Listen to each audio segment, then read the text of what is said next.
talk about things. You know my videos; they're not planned. I don't know anything. We'll just talk about new things. Peanut. You just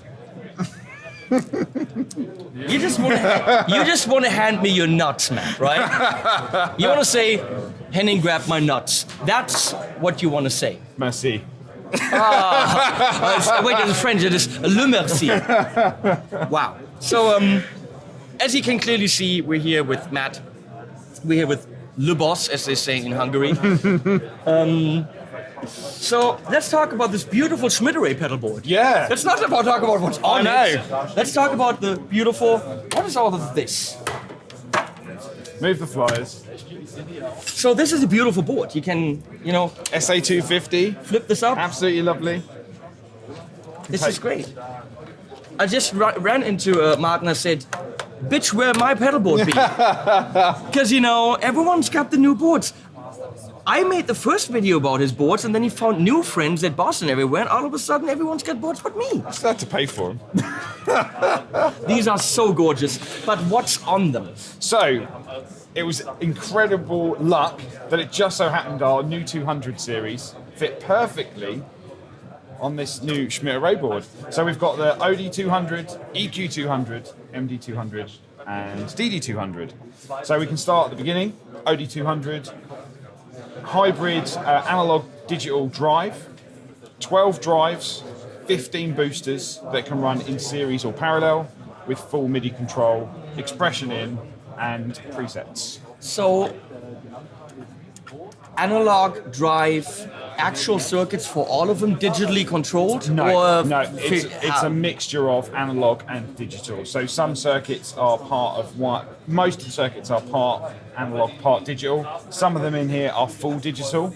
And then obviously there is digital control in terms of MIDI and things like that as well. But it's not like some other products where you've got a full analog brain, as it were, or full digital analog middle and then digitally controlled. I'd be really curious to see if I can tell the difference which is which when I play them. Yeah. Because you shouldn't be able to tell the difference. Well, what's interesting is, obviously we had the OD20 maybe like 10, 12 years ago, maybe even longer than that. And it had things like the Centaur OD. You can take a guess at what that is. But what's interesting is that you can use the drive pedal, this side, as a Centaur OD, but as your boost, you can also do the same. So you can have two, and then you can run them in series or in parallel. So you can have some. So if you wanted to, you could have a metal zone boosting a fuzz, or you could run the two in parallel. Why would you want a metal zone? No. Why would you want a metal zone boosting? The metal zone by itself is a lot to take in, and you know that, okay? Boosting a fuzz, that's just asking for trouble. Or now I want to do that. Now I want to do it. God damn it! What do you make me do? Or you could put your Centaur OD with a metal zone as your front end if you really. Why do you always come back to the freaking metal zone, Matt? Second biggest selling pedal of all time. No, because it's the metal zone. I need a custom one now. That's the. They should really give you that for your birthday. Yeah, the metal zone. They should do. And then obviously we've moved to sort of mini MIDI on the side, so 1/8" MIDI, which fits in with the new MIDI 0.2 protocols, which is a lot of people are switching to. Are the cables in the box? No, there's a separate cable. Come on! Well, what's interesting is that you can actually just use a normal TRS cable to connect all of these now. You don't have to buy extra big, bulky MIDI cables or anything like that. They just to connect them with each other? Yes, with each other. Okay. And how easy is it to get a mini TRS to actual MIDI cable? We make one. For how much? I think it's about €12. Okay. We're slightly there. We're getting better. I'm going to give it 3/4 of a thumb up because it's still not included.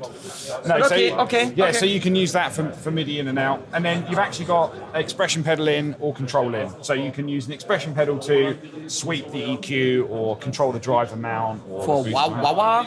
Yeah, I mean, if you wanted to, you could sweep all the EQ over MIDI if you wanted. So you could go from, fully scoop mids to fully push mids. That's a lot of stuff for a drive pedal. It is. But the nice thing is, if you don't want to do any of that, hands-on, it's just like a normal drive pedal. I think it's great. And then we have the thing that probably a lot of guitar players shouldn't have. you know where I'm going, right?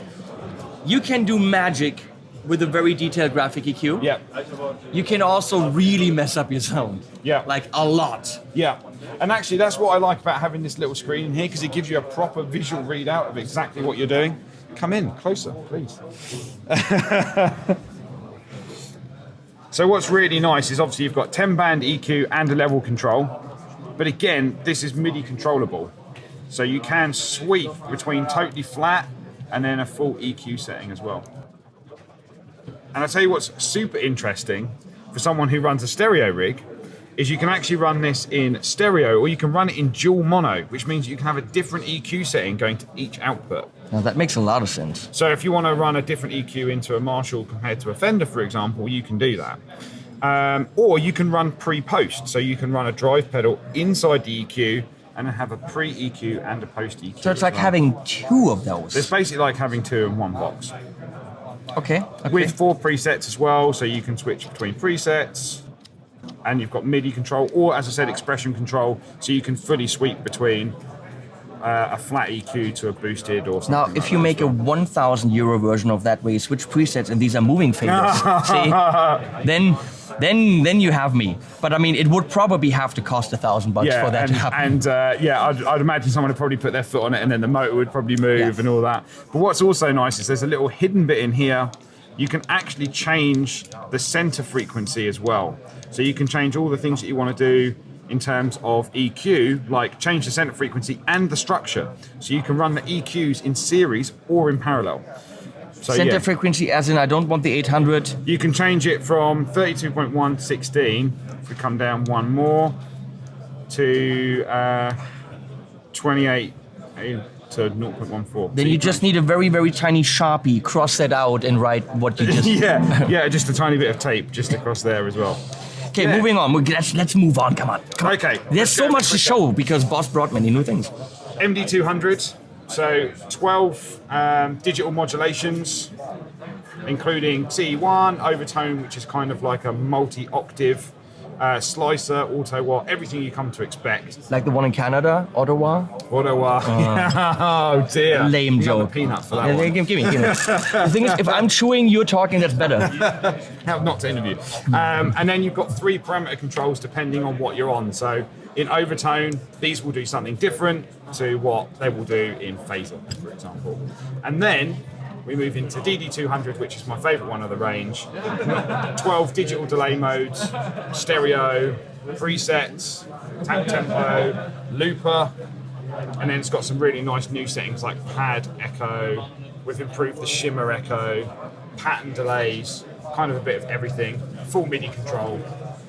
And not that many people probably would now, but if you want to take them out on the street, all of these also run on batteries.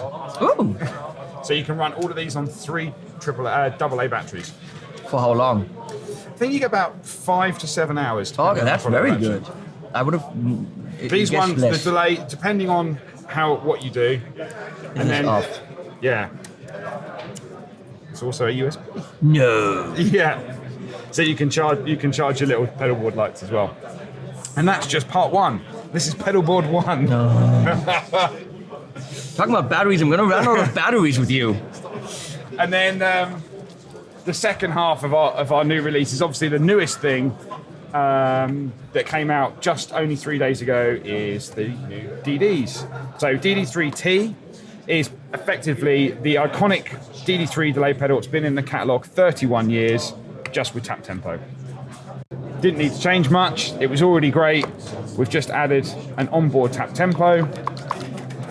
And you can also do it externally if you want to sync it to external equipment. Oh, good. That's what we need. And then DD8 is the upgrade to DD7. So we've got 11 different delay modes, including things like glitch and warp for kind of crazy, unique sort of delay sounds. There's actually a reverb mode in here now, a shimmer mode, onboard tap tempo, and we also give you a sort of 40-second looper as well. So we kind of wanted to distill what was the 200 into just a compact for people who didn't want presets. And for the first time on a compact, we've also added carryover, which is quite a nice little feature because boss delay pedals before always cut out dead as soon as you turn them off. So now you can actually have trails on them as well. Okay. SY1, the funky synth pedal. This thing has had incredible response. 121 synth modes. So Watch Stefan Fast the Pedal Zone video. yes, I mean his one has done amazingly well. Obviously that guy is a master at kind of some of the ambient sounds out of here. So 11 delay modes with 11 variations. Sound hold, so you can freeze your sound and then play over the top of it. And then we also give you a parallel effects loop.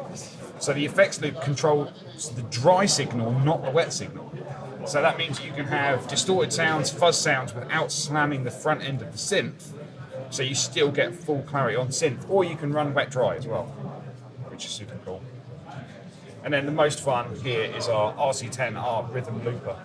So 250 drum patterns, 26 drum kits, velocity sensitive, dynamics, polyphony, styles, plus a 2-track looper in here as well. So you can actually have 2 different drum parts and 2 different tracks all at the same time.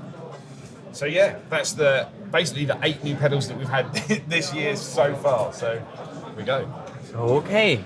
Which leaves that leaves only. Gonna wait till Dave readjusts. Zoom out. That leaves one thing. That's all awesome. That leaves one thing. One thing you got to do for me Okay. as a friend. I get so many questions on so many videos of small amps. Whether it's the Fender range, the LT25, the GT, whether it's the Vox VT40X. I've done a lot of like those, smaller beginner amps, as many have. Yeah. But I get the one question is always when they watch the Vox video. Yeah. This or the Katana? This or the Katana? It's always like, Henning, what do you think about this versus the Katana? And my answer always has to be very simple. I've never played a Katana. Well, we need to get you on. I'm We like, need to make I that change. can't tell you what I think because I literally don't know. Should we get you the head or the combo? Because the head would fit nicely into your studio. Oh yeah,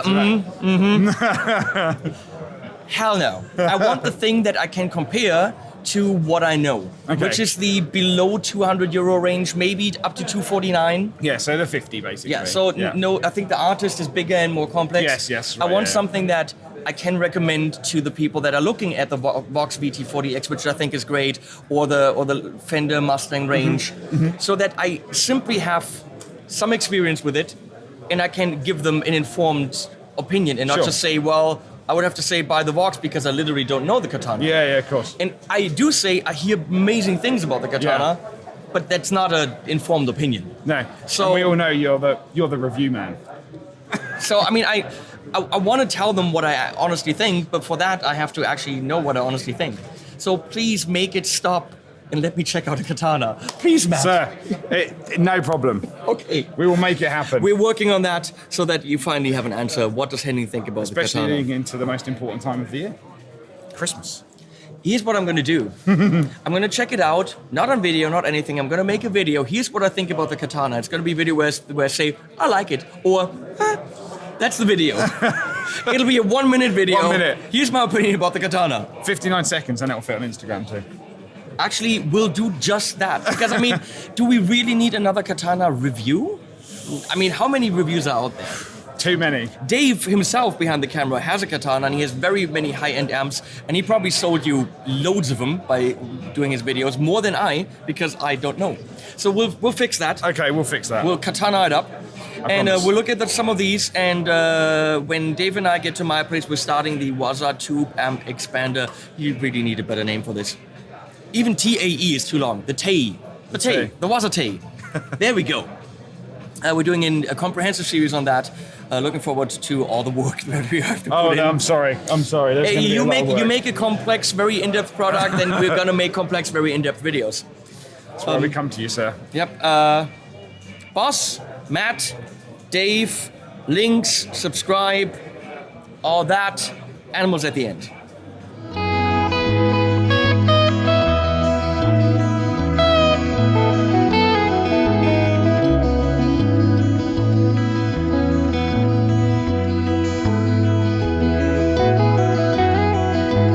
Mother, I have sold my my soul, but feel quite happy all in all.